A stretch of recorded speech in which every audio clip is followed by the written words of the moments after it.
All right, recording in progress. All right, we are now live streaming on Facebook. Hi, everyone. All right.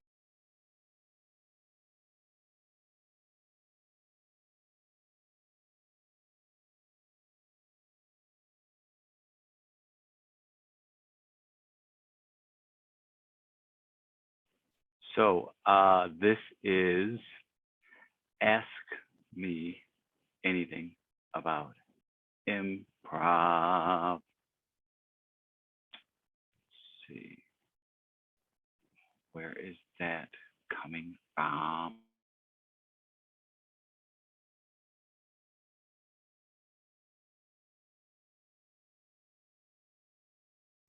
Okay, I think we've got it now.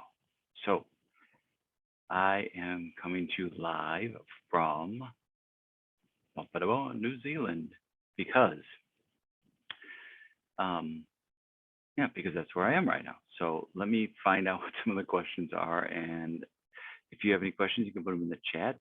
Hi, Tom. Yes. Yes.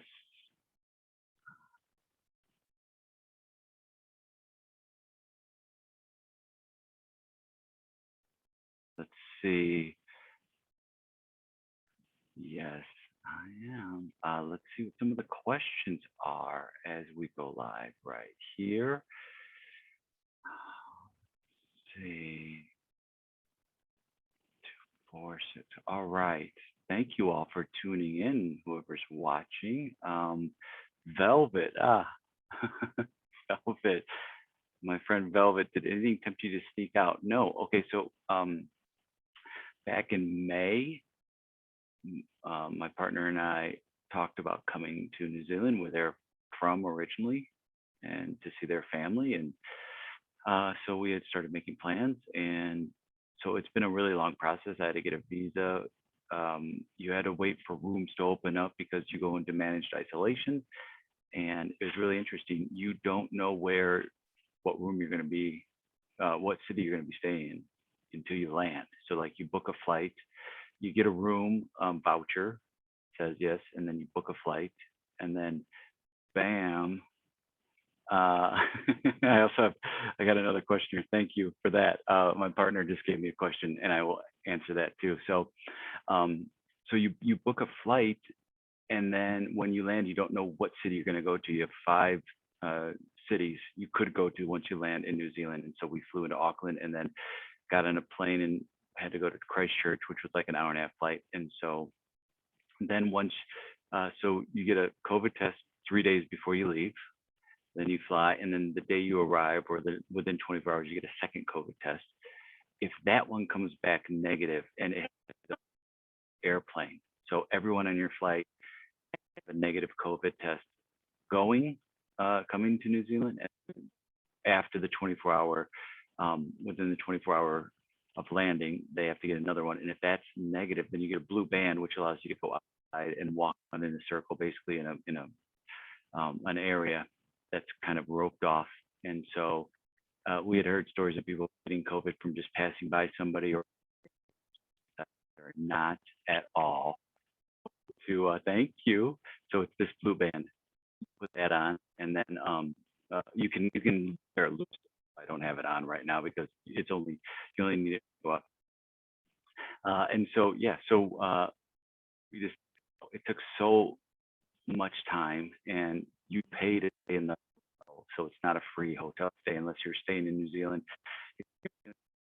You're flying back and you're going to be here for longer than 3 or 6 months, I believe, then the government pays for it. But if not, you pay for it. So you're putting all that money into it. So there's no thought of sneaking out on our end. They do health checks every day. They do wellness checks. They call up and they say, how are you feeling? They have a wellness team. So it's really efficiently run. We got off the bus and we went in the hotel, and everything was run by the military. and it was very efficient, and they do a really good job, and we really have nothing to complain about. And it's very we're very happy to be here, and it's going to be very surreal to go out into a place that has 0 cases of COVID, not have to worry about a mask or anything like that. So we're gone for a month because because it's 2 weeks of quarantine, so you don't go anywhere for 2 weeks right there. How does the quarantine let's see, Dina, how does quarantine affect your scene work? Well, it hasn't much yet because I haven't really done much, to be honest. I did that show with you and with Margot. Margot does this really funny character who's like the worst improv teacher ever, and just all the tropes of a lot of bad improv teacher, like dropping names and talking too much and being confusing. And it's a super fun show. We just get silly and play that. So that was really the first kind of scenic, any kind of improv really I've done, I think, since I've been here. So I don't know if it will or not. Well, I actually did something with my friend Bashuk. We do something semi-regularly. It wasn't put online, but it was just for us. So I think it's fine. The thing that's affected, honestly, is my partner is in the same room and transcribes, not transcribes, but she has to dictate reports for tests.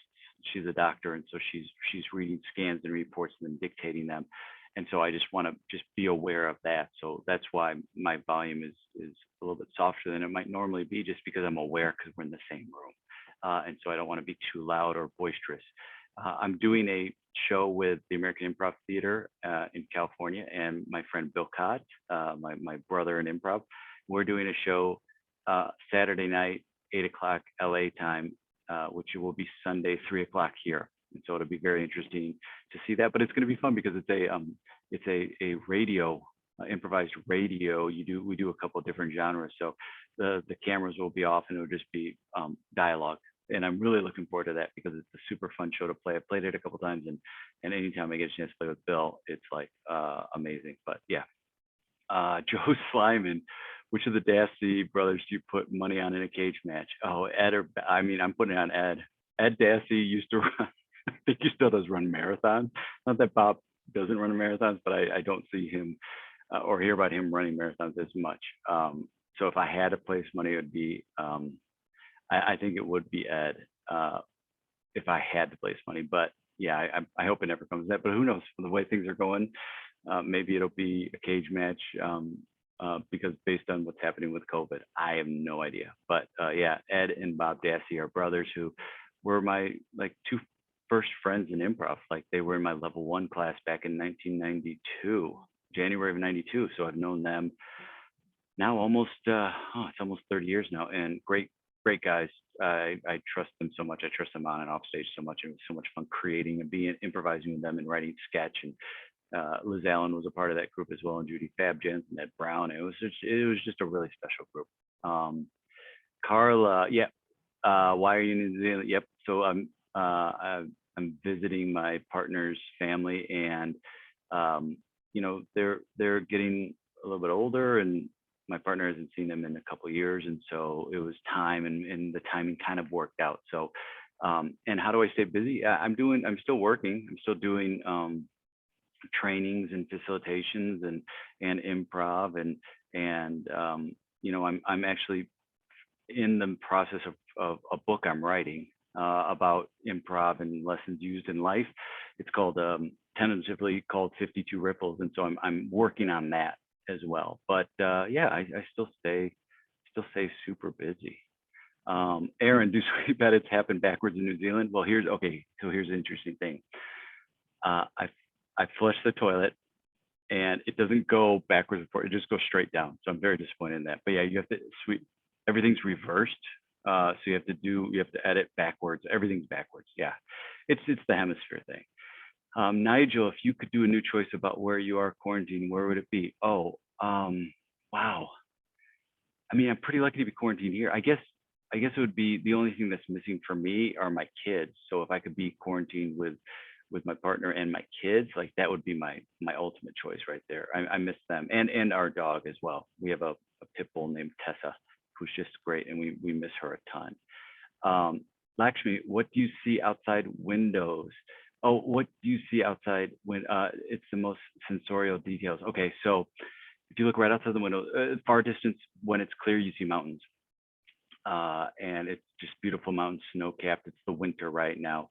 If I look straight down, so that's if I look far away. If I look straight down, is um, they have put traffic cones and a gated fence around uh, an area of a parking lot where people can go and walk who are in managed isolation here in the hotel. And you can't do that during meal times, but you can do it any other time, basically from like 6 a.m. to 8 p.m. It's winter, so it's very gray. And today and for the next few days, it's going to be pretty gray, cloudy, um, drizzly, snowy, not really snowy, but rain and drizzly. And then there's a whole bunch of buildings, like there's a building for KPMG, like a bunch of office buildings. And there's this really cool building that it's somewhat colorful. And there's like, well, here, let me show you. I'm trying to remember what it is. It's so funny. It's like describe it. It's like, geez, I don't know. But hold on. Let's see if you can see out there. Yeah. Okay. So it's kind of close. If you look out there, I guess that was kind of close. Uh, so yeah. So it's just like a standard. I mean, you can barely see it. It's like, my gosh, there's so much light. There's so much light coming in. Um, so yeah, so there's different office. It's not like several skyscrapers. There's different heights of office buildings and buildings in general. It's really it's pretty great. I actually look out the window a bunch during the day just to take it in and absorb it. Uh, how does your dog feel about your absence? Well, I posted a picture earlier. She chewed up the couch cover that we have on the couch, but she's great. We have a trainer now. We have a trainer in California, and so she's staying with the trainer, and the trainer does updates. The trainer, our dog to the care where she worked, and said it was kind of a test to see how she did, and she passed. Everybody loved her. Other dogs, other the people at the daycare, so that's really good to hear. But I think our dog is in just being out and active. The Mo Steph, I love that name. Oh, what's the isolation teaching? Well, I mean, I guess it's just reinforcing that connection we have with people, and we need with people. Like when every day there's somebody comes and knocks on the door and there's a health check and they take your temperature and ask how you're doing. And like that brief interaction, we find that, and I wonder if they are involved in conversations more with people in the rooms because of that situation of we haven't connected with people. So it's good to have these conversations. And so um, the isolation thing is I'm very lucky because I'm here with someone. And if I was by myself, it would be a lot harder. But the fact that I'm here with my partner, so I'm very lucky. The fact that we're here together, and yeah, but it is teaching me that like that connection is so key for humans and for improv as well. Michelle Gilliam, am I open to notes? Always. I'm always open to notes. That's kind of yeah. I'm especially open to notes from Jillian Bellinger. I'm especially open to notes from her. And some hi Tom. Yep, I'm live. How Tom says biggest question I have is how to keep up with the new trends. It's constantly evolving. Yeah, I guess if you want to keep up with those trends, what a just asking yourself why, like what's the end goal for you, or what's the reason for keeping up with them. For me, with the technology as it is, I had to dive in to do virtual because I knew I had an aversion to technology, so I wanted to jump in 100%. There, check on Facebook. There are so many groups that have resources that are doing things that are accessible and free, or even cheap as well. But be on the lookout for that. Be on the lookout for some of those places like, Carla Dingle and down at Queen City Comedy, and Kale, like they're doing so many good so many good things and bringing in so many different diverse unique teachers. And so I look to them and I say, oh man, it's they're leading the way right now. And then I look at ZMAC and I think they're doing some really cool stuff as well too. So I think it's there if you wanna um, find that information and find out what the new trends are. But you just have to be active in the ecosystem, in the community of improv. Be active in it, and you'll start seeing a lot of this stuff. And it is constantly evolving. And the good thing is, like, us can start doing things and try new things right now. It's like kind of it's a wonderful laboratory now where we can try things and get away with them. Whereas before you didn't have, I feel like, the same amount of luxury uh, as to just be able to try something and see if it works. So yeah, I think Chris Griswold is doing a bunch of really cool stuff with his Pineapple app, and Gary Schwartz has VidProv, and so I think it's constantly evolving and changing, and that's an exciting thing. And look for people like that. Look, read things that Ari at Improv he writes a lot of stuff about that, or Terry. They write a lot of stuff about what's happening in the evolution of improv. The same with like Improv Comedy Bangalore and those folks there. There's always information, and I think a good thing is if you're watching this, go ahead and put in the chat for Tom. It's like how to keep up. How do you keep up with new trends? But yeah, so use this chat for this. Use the chat to like share information with folks. Like I don't have any of the answers. I basically just curate stuff I see other people say or do, and I say, here, take a look at that. So I think for those watching, like what I really love about these sessions is that people put in the chat, they're like, hey, check this out, or here's a resource, or here's a way to do that. So please feel free to do that as well. Margot, how do you keep a positive attitude? Um, and it's by choice and design, and I try to be as genuine as possible. And I keep reflecting back to times where people talked to me and said, just to reinforce that those positive choices in scenes and in life lead to more interesting outcomes. And so it's something where I also like to surround myself with people who are positive as well, and not saying like ignoring the ills of the world for sure. I mean, I have a lot of friends in my life who are positive, who are social justice champions, and I think that like Velvet Wells or Stephanie Ray, Michelle Gilliam, like Sherry Flanders, Josh Flanders, they're all positive, but they also they have something to say, and when they see injustice, they can speak out against that. So I think there's a difference there. I don't think I don't feel like I'm a person that's like, hey, everything's great, but I do feel like I'm a person that says, in these situations of improv specifically, I'm going to make a positive choice because it's more fun for me and it leads to more fun scenes. And it's easy for me to go down the rabbit hole of being negative, and I've done it before and I just don't want to do it, and it's just not for me. And it's a muscle you just start working. If it's not natural to you, then you just start working it, and eventually it does become a habit. So you just have to keep working at it if you find that you're not a positive person. Also, like, cut the people out of your lives that you feel are negative, disrespectful, who are taking up time, because your time is your currency.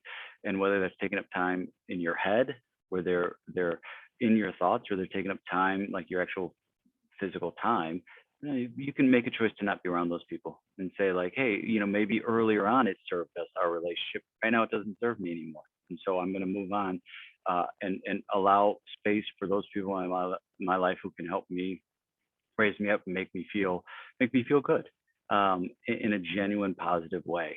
So yeah, so I think that's it. And then open yourself up for, what are the things that make you feel good? What's the music? What's the movies? And not like there's a ease in improv specifically is what I'm talking about, and a laziness to go negative. It's very negative. It's very easy. It's very lazy to me to go negative, or to be somebody who's like, I'm going to buck the trend and I'm going to go opposite. It's like, to me, that's very, that whole, I'm going to be negative thing. There's just no payoff for me, again, for me. So how do I stay positive? I try to be as grateful as possible. I think about the things in my life that I'm happy for. And I try to always say like, I'm very lucky. Like with my partner, it's like, yes, we're very lucky. And to just remind ourselves of that as much as we can.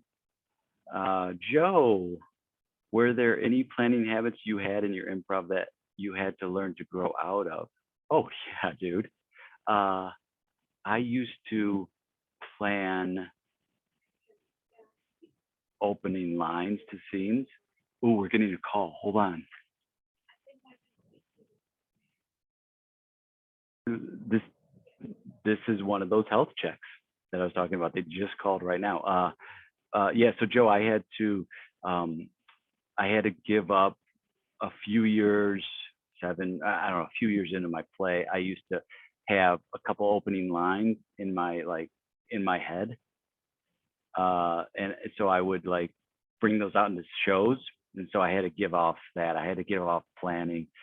I also had to give off trying to win the improv scene, which was a very hard habit to break. I had to also give off when I would play in a show like Comedy Sports and our team would lose. I had to give off being upset about that and just be like, who cares? And I had to grow out of like caring so much about these scenes. That's one thing. Like, who cares? Like, I had to grow out of holding on to each improv scene in a precious manner. Yes, Michelle, still open to notes. Absolutely. Joe, yeah, Joe does. It's been, and he does it on Instagram. It's great. He's like, he sings that chorus from One Week by Bare Naked Lady, but he's saying it's been, and then he says what number week we've been in the quarantine, and it's hilarious. Joe, I love your music. Joe's the best. Anybody knows Joe Kovac, it's like, oh, he's the best, and he's such an artistic, creative guy. And I just love you to pieces, brother, buddy. Have I seen any Kia birds yet? Not yet, Tom. I've seen, unless there's a Kia bird on a painting in the room, which I don't think there is. No, so I haven't seen it yet, man. Margot, how do you feel about taking as many improv classes with various teachers? 15, 25, 1099. I think you can learn from any improv teacher, even ones that aren't the best. You know, I think a lot of times a message will come to you delivered through one teacher that maybe you've heard from other teachers, and it just you were open at that right time to hear a message or a note. I think taking improv teachers from classes from various teachers is awesome. And I think even right now, it's like, man, what an opportunity to take improv classes from people literally all over the world. So I'm a big fan of taking improv classes from a bunch of different teachers. And then what works for you, add that to your tool belt right there. Now, I also know there are some people who have taken improv classes from various teachers and like studying with one person. You know, I know a lot of people in Los Angeles love just working with like Jeff Machowski and Jane Morris and at the Fanatic Salon, or people love working with Dave Rosowski and they're like, this style works for me, and like, cool. That, or Liz Allen, same thing. It's like, awesome. And it might be it. That might be the thing that works for you and fills you creatively. It might be good for you now, and then, you know, later on you might want to try and somebody else works for you. I don't know. But yeah, I'm like, take as many classes as you can with different people and learn, especially now, learn from people who don't look like you.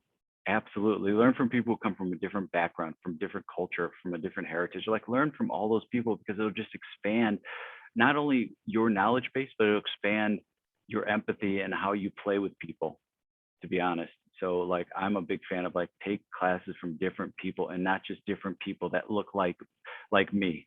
Like, even though we might have different philosophies, expand yourself to take classes from a whole bunch of different people and put those into your tool belt. How to brand I brand. So how do you remember all your you remember all your dialogue? Well, you know, I sit at night, um, and I transcribe it all, and then you know, it's a muscle, and I just have to keep doing it. So every night I sit there and I learn my dialogue, I learn my lines. No, Bran is part of Hitchhikers and Appetizers, which is a great podcast, kind of based on Hitchhiker's Guide to the Galaxy, and it's, you know, he and Mike sit there, they interview different improvisers, Mike Gorgone, and different improvisers kind of stop by their booth and they have appetizers, and it's awesome. They've had a whole ton of great guests. I believe they're on their second season, maybe on their third right now. But I definitely, if you like improv podcasts like the Magic Tavern or things like that, where they have characters that come in and it's character based, then Hitchhikers and Appetizers definitely a podcast to put into your playlist, on available on any where any what did my friend Landon say? Any place you get your hot podcasts, it's available. Any Lord sightings yet? Oh, Tom, I wish. I will invite her to my show, no doubt. I don't think I'm going to be really doing any live shows.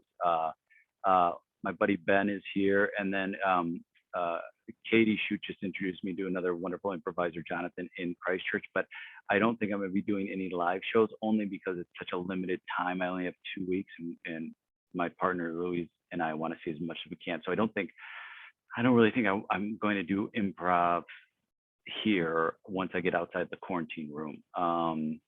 Joe Kovac, if you were to pick someone to write a forward for your book, who would you pick? Oh, I love it. That's a great question, Joe. So I would say like Amy Sedaris. Some of my dreams would be Steve Carell, Amy Sedaris, Stephen Colbert. Like those would be like dream folks to write that. If I could have, I mean, Viola Spolin would be my dream, but unfortunately that's impossible. But I think like, yeah, Mick had Colbert and Odenkirk right forward. I think like, yeah, Colbert, maybe Dave Rosowski, Carell. Those are my first three teachers, but I would really think like Amy Sedaris would be a dream. Stephen Colbert and Steve Carell, they would be a dream as well. So if you can connect me with that, Joe, awesome. Make it happen. Brand, get back to work, buddy. Bob, where in the hell are you? New Zealand, dude. I'm in a hotel in New Zealand. Post the links. What links? Tom, remind me again in the post what links, and I will post them. Thanks, Elise. Yeah, I think it's more. My light just kind of fell. Hold on, let me see if I can bring it back. Bam, there we go. I think it's just more interesting to do positive choices. I really do, especially because in situations where it's not expected. Like I've been stabbed and shot in scenes before, and I love to make a choice of like, I can finally feel, hooray. Like I just think it's more interesting and fun than like going negative, especially now with what's happening. And I believe that's a big reason like a show like Ted Lasso is so successful, is because it's a positive show. It's a feel good show, and I think we need that now more than ever. So I'm like, just give it a try, y'all. Try it, and not just for like one show or class. Just give it a try for a limited amount of time, like not limited. Give it a try for an amount of time, and if it works for you, great. But really try to authentically make a positive choice, not make a positive choice in a sarcastic or a passive aggressive way. Like really try to make a positive choice in scenes and see what happens.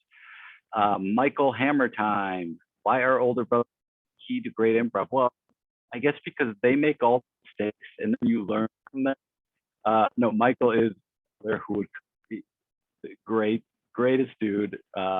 Will come and support any show I do. If I ask him to come see a show, no matter how crazy or strange it is, he will come see it. But yeah, he is the key to great improv. And he's got an improviser mind.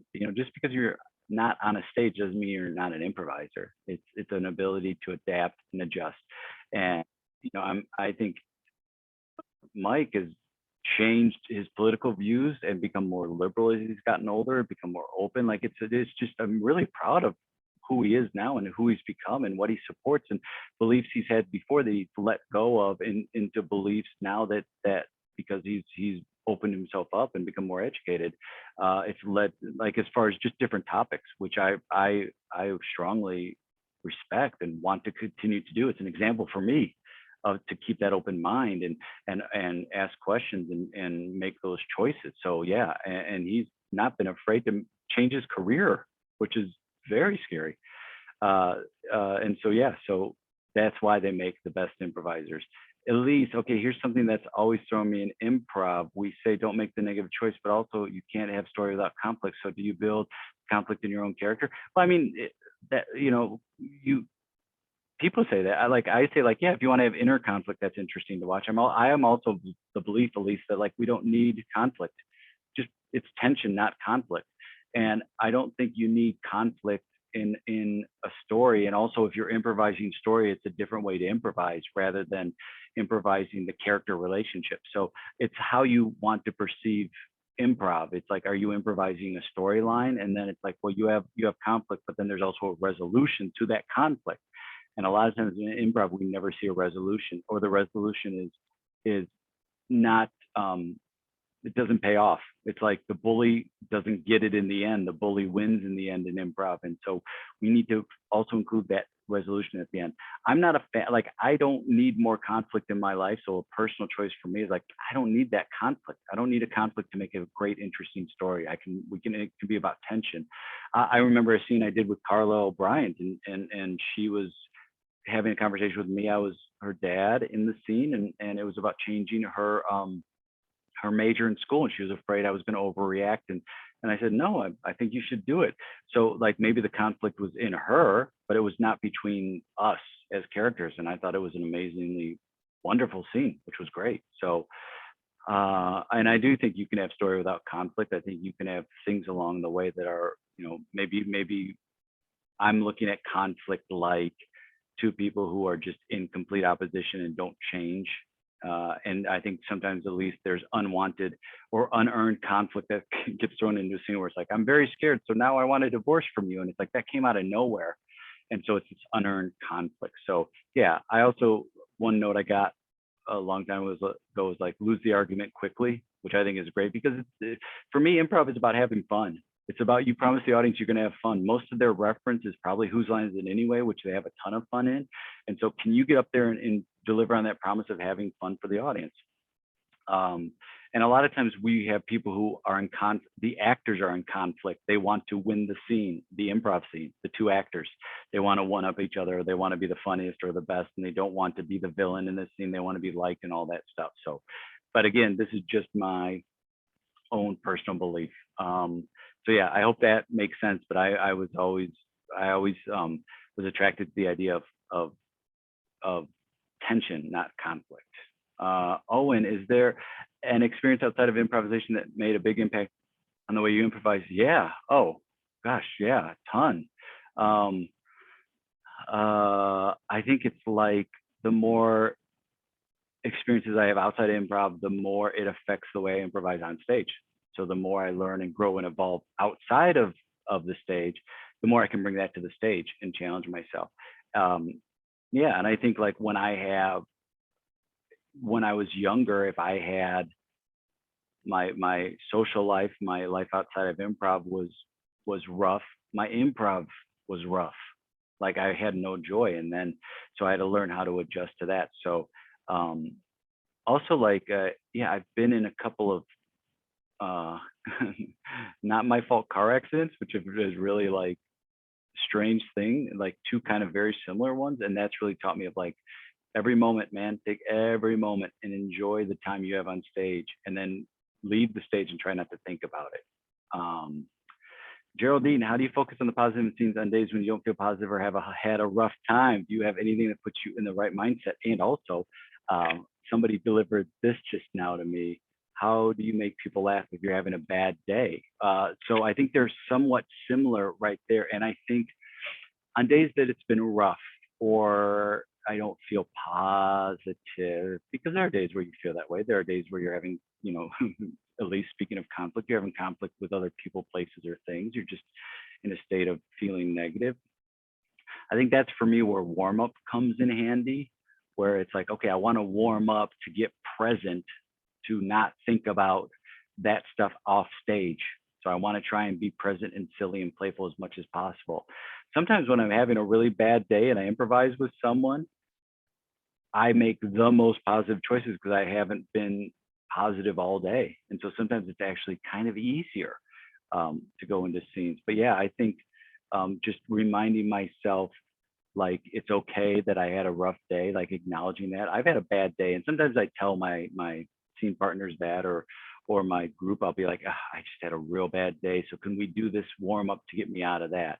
But once I start laughing, which I do a lot when I talk to improvisers, especially for the 10-minute scenes or when I'm playing, when I start laughing, it just changes everything. So it's what can I do to get me in that state of I'm acknowledging I've had a bad day. I'm not trying to fight it. I just know I had a bad day. And then here are some tools I can use to get out of that into a more positive space. And how do I make people laugh if you're having a bad day? Yeah, that's it's that similar way of like, we do it all the time, right? I mean, maybe not necessarily make people laugh having a bad day, but it's a different character you play in your life.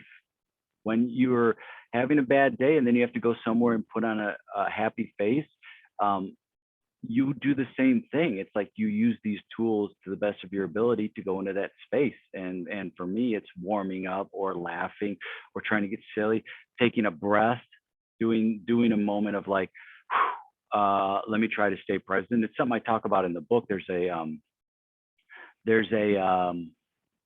method. I don't know if that's the word I want to use, but there's a way to stay there. There's a tool you can use, I guess, to be present. And it's the 5, 4, 3, 2, 1 tool, which is, first off, what are 5 things I can see? And you just say it. Oh, I see a coffee mug. I see my blue wristband, my phone. I see a water bottle. I see this desk. And then it's like, what are 4 things you can touch? And you go, okay, I touch my watch, my skin, my hair. I touch this glasses case. And it's like, what are 3 things you can hear? Well, I can hear myself talk. I can hear when I move. I hear the cord a little bit, or I hear the chair I'm sitting on. What are 2 things you can smell? It's like, oh, okay, I smell, we just had breakfast, so I smell the almond croissant or that's in the air, and I smell the tea that's next to me. And then it's what's 1 thing you can taste? It's like, oh, I just had some water. So, and that helps me get present and stay focused. And that's a really good way for me to help in a place where I'm helping and hoping that people will laugh with what I'm.